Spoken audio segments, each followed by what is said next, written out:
हर साल ना देश भर में हजारों स्टूडेंट्स 20 से 25 लाख रुपए खर्च करके किसी टॉप 20 स्कूल में कदम रखते हैं। हाँ, और लगता है कि वो सीधे किसी बड़ी कंपनी के बड़े फैसले लेंगे। वही तो। पर रियलिटी में इनमें से एक ब्रांड मैनेजर शायद किसी कंज्यूमर के दिमाग से लड़ रहा होता है। बिल्कुल। और वही दूसरी तरफ एक ऑपरेशंस मैनेजर फैक्ट्री फ्लोर की आग बुझा रहा होता है। लिटरली नहीं, पर हाँ, फिगरेटिवली आग ही बुझा रहे होते हैं। राइट। तो एक बहुत ही सीधा और आम सवाल है जो इस फील्ड में आने वाले हर इंसान के दिमाग में आता है कि MBA के बाद लोग एक्चुअली जाते कहाँ हैं। सही बात है। और उन बंद दरवाजों के पीछे असल में क्या काम होता है, ये जानना बहुत जरूरी है। हाँ, क्योंकि हमारे पास जो रिसर्च नोट्स और सोर्स मटेरियल है ना आज, वो इसी सवाल का जवाब देते हैं। इस गहन चर्चा का मतलब इस डीप डाइव का मिशन ही यही है कि हम उन नोट्स का विश्लेषण करें ताकि हम उन 5 मुख्य करियर रास्तों को समझ सकें जहां MBA ग्रेजुएट्स आमतौर पर जाते हैं। एग्जैक्टली जिससे जो भी सुनने वाले हैं वो अपनी खूबियों के हिसाब से सही रास्ता चुन सकें। वैसे मैं इसको एक एनालॉजी से शुरू करना चाहूंगी। अच्छा, बताइए। देखिए, MBA ना वो कोई ऐसी ट्रेन नहीं है जिसका सिर्फ एक आखिरी स्टेशन हो, बल्कि ये लाइक एक बड़ा रेलवे जंक्शन है जहां से 5 अलग-अलग दिशाओं में गाड़ियां निकलती हैं। ये बहुत ही बढ़िया तरीका इसको देखने का। तो चलिए सबसे पहले उस दिशा की बात करते हैं जो हमेशा सबसे ज्यादा चर्चा में रहती है। जब कोई बड़ी कंपनी किसी समस्या में बुरी तरह फंस जाती है तो वो सबसे पहले किसको बुलाती है? कंसल्टेंट्स को। हाँ, कंसल्टिंग यानी कंपनी के कॉर्पोरेट डॉक्टर्स। इनका काम है कॉम्प्लेक्स बिजनेस प्रॉब्लम्स को सॉल्व करना और परफॉर्मेंस सुधारना। राइट? बिल्कुल। वो बेसिकली डेटा एनालाइज करते हैं, मार्केट कंडीशंस पढ़ते हैं और फिर अपनी स्ट्रैटेजिक रिकमेंडेशंस देते हैं। जैसे अगर किसी कंपनी का प्रॉफिट गिर रहा है या नए मार्केट में जाना है तो कंसल्टेंट्स एक प्रॉपर स्ट्रक्चर्ड प्रोसेस फॉलो करते हैं। प्रॉब्लम पहचानना, फिर डेटा कलेक्ट करना, सोल्यूशन बनाना और आखिर में लीडरशिप को प्रेजेंट करना। इसमें मैनेजमेंट कंसल्टेंट या स्ट्रैटेजी कंसल्टेंट जैसे रोल्स आते हैं।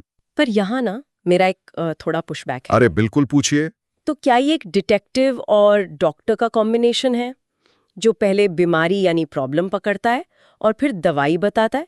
क्योंकि अक्सर ना लोग मजाक उड़ाते हैं कि कंसल्टेंट सिर्फ CEO की घड़ी मांगकर उन्हीं को वक्त बताते हैं। हाँ, ये इंडस्ट्री का सबसे कॉमन जोक है। हाँ, पर मैं समझता हूँ कि असल में क्या होता है। हाँ प्लीज। देखिए, कई बार CEO को प्रॉब्लम पता होती है, पर इंटरनल पॉलिटिक्स की वजह से कोई लीडर कठोर कदम नहीं उठा पाता।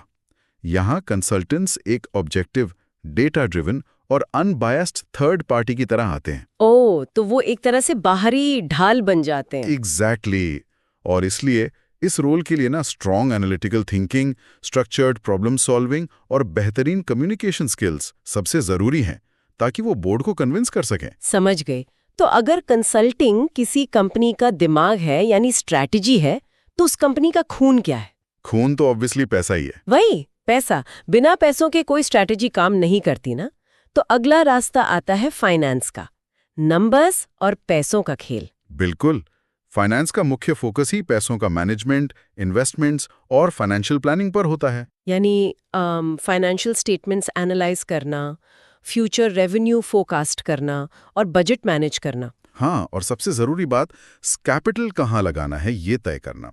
जैसे कि किसी नए प्रोजेक्ट में इन्वेस्ट करना चाहिए या किसी कॉम्पिटिटर को खरीद लेना चाहिए, ये डिसीजंस फाइनेंस वाले ही लेते हैं। इनमें फाइनेंशियल एनालिस्ट, इन्वेस्टमेंट बैंकर जैसे रोल शामिल हैं। पर देखिए, हर कोई नंबर्स देखकर ना थोड़ा घबराता है। हाँ, मैथमेटिक्स से डर तो लगता ही है लोगों को। वही तो। क्या फाइनेंस का मतलब सिर्फ एक्सेल शीट्स और मैथ्स के फॉर्मूले हैं, या इसमें लाइक फ्यूचर प्रिडिक्ट करने जैसा कोई मैजिक भी छुपा है? अरे नहीं, कोई मैजिक नहीं है इसमें। ये एक्चुअली फाइनेंशियल मॉडल्स और डिटेल्ड क्वांटिटेटिव एनालिसिस का कमाल है। अच्छा। हाँ, वो फ्यूचर प्रेडिक्ट नहीं करते, वो सिनेरियोज बनाते हैं। जिसे नंबर से दोस्ती है, उसके लिए ये सबसे बेस्ट बात है। चलिए, ये भी ठीक है। अब कहानी को आगे बढ़ाते हैं। मान लीजिए आपके पास बढ़िया स्ट्रैटेजी है, फाइनेंस ने पैसा भी दे दिया और प्रोडक्ट बन गया। राइट। पर अगर लोगों को इसके बारे में पता ही नहीं तो क्या फायदा? कुछ नहीं, प्रोडक्ट धरा का धरा रह जाएगा। वही तो। यहाँ एंट्री होती है हमारे तीसरे रास्ते की, मार्केटिंग। यानी ग्राहक, कस्टमर के दिमाग को पढ़ना। बिल्कुल। मार्केटिंग का फोकस होता है कस्टमर को समझना और प्रोडक्ट को प्रमोट करना। ब्रांड अवेयरनेस बनाना, एड कैंपेन्स डिजाइन करना और कस्टमर बिहेवियर को डीपली एनालाइज करना। मतलब ये एक पूरी जर्नी है। अवेयरनेस से शुरू होती है, फिर इंटरेस्ट जगाती है, डिजायर पैदा करती है और आखिर में परचेज डिसीजन तक ले जाती है। इसमें ब्रांड मैनेजर या डिजिटल मार्केटिंग स्पेशलिस्ट जैसे रोल्स आते हैं ना? हाँ, एग्जैक्टली यही रोल्स होते हैं। ये तो ना किसी को डेट पर ले जाने जैसा लग रहा है मुझे। डेट पर ले जाने जैसा? वो कैसे?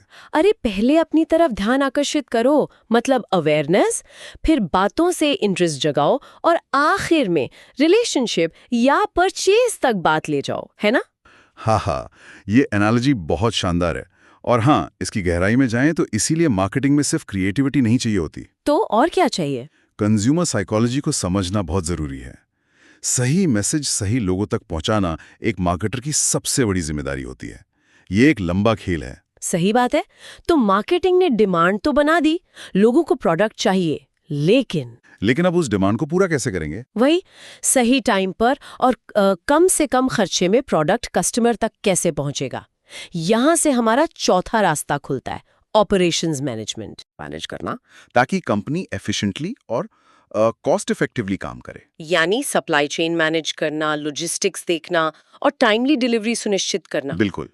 जैसे मैन्युफैक्चरिंग में रॉ मटेरियल आने से लेकर फाइनल प्रोडक्ट बनने और बिकने तक का पूरा सफर। या सर्विस इंडस्ट्री में सर्विस क्वालिटी सुधारना, यहाँ operations manager, supply chain manager जैसे लोग काम करते हैं। पर एक बात है, लोग अक्सर ऑपरेशंस को ना मार्केटिंग या फाइनेंस जितना ग्लैमरस नहीं मानते। हाँ, क्योंकि वो सामने नहीं दिखता ना। राइट। लेकिन क्या ऑपरेशंस असल में वो बैकस्टेज क्रू है जिसके बिना आगे का शो चल ही नहीं सकता? मैं इस बात से बिल्कुल सहमत हूँ। जो लोग सिस्टम्स, प्रोसेसेस और एफिशिएंसी ऑप्टिमाइजेशन से प्यार करते हैं ना, उनके लिए ऑपरेशन सबसे मजेदार रोल है। क्योंकि यही लोग फाउंडेशन मजबूत रखते हैं। एग्जैक्टली। सेकेंड्स और मिलीमीटर्स की बचत करके ये लोग करोड़ों का फायदा कराते हैं कंपनी को। Oh wow.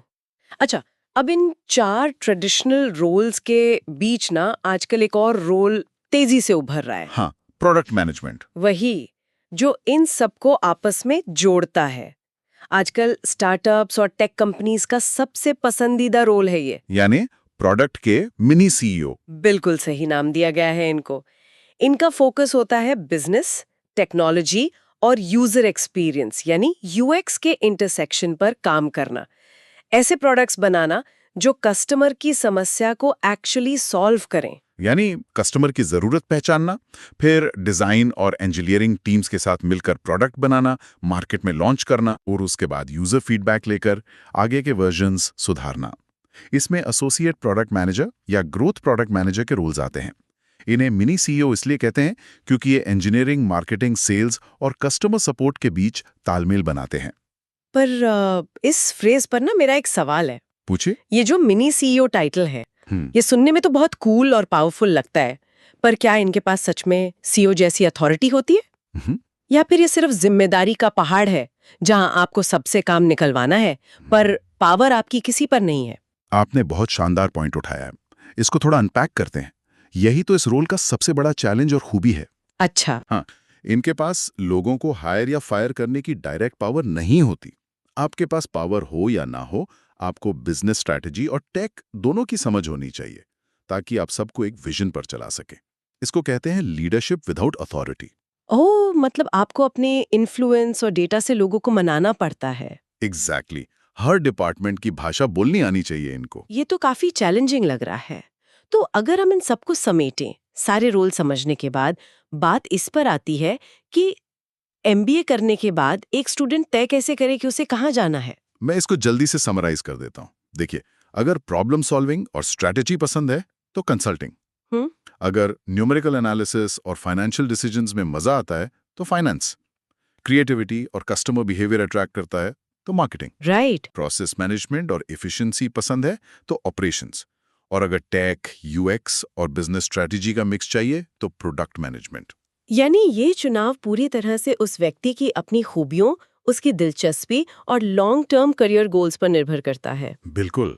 और इसलिए पढ़ाई के दौरान ही इन रास्तों को जान लेने से सही स्किल्स और स्पेशलाइजेशन चुनने में मदद मिलती है। मैं बिल्कुल मानती हूँ इस बात को। तो इस गहन चर्चा को समेटते हुए मैं यही कहूंगी कि एमबीए किसी एक करियर पर आकर खत्म नहीं होता, बल्कि ये बिजनेस के अलग-अलग फंक्शंस के दरवाजे खोलता है। सही बात है। पर जाने से पहले मैं सुनने वालों के दिमाग में एक नया विचार छोड़ना चाहता हूँ। अरे वाह, क्या है वो विचार? आज हमने 5 अलग-अलग रास्तों की बात की, लेकिन आजकल जहां एआई और नई टेक्नोलॉजी हर चीज को बदल रही है ना, हाँ, बहुत तेजी से। तो सोचिए क्या आने वाले 10 सालों में ये 5 अलग रोल्स किसी एक बड़े सुपर रोल में आपस में घुल मिल जाएंगे, ओह वाह! जहां हर किसी को थोड़ा फाइनेंस, थोड़ी मार्केटिंग और बहुत सारी टेक आनी ही चाहिए। इस बारे में सोचिएगा जरूर। ये सच में एक बहुत बड़ा और प्रोवोकेटिव थॉट है। इसने तो मुझे भी सोचने पर मजबूर कर दिया है। खैर, इस डीप डाइव में हमने काफी कुछ कवर किया। उम्मीद है सबको अपने सवालों के जवाब मिले होंगे। अगले गहन विश्लेषण में ऐसे ही किसी दिलचस्प टॉपिक के साथ मिलेंगे। तब तक के लिए अलविदा। अलविदा।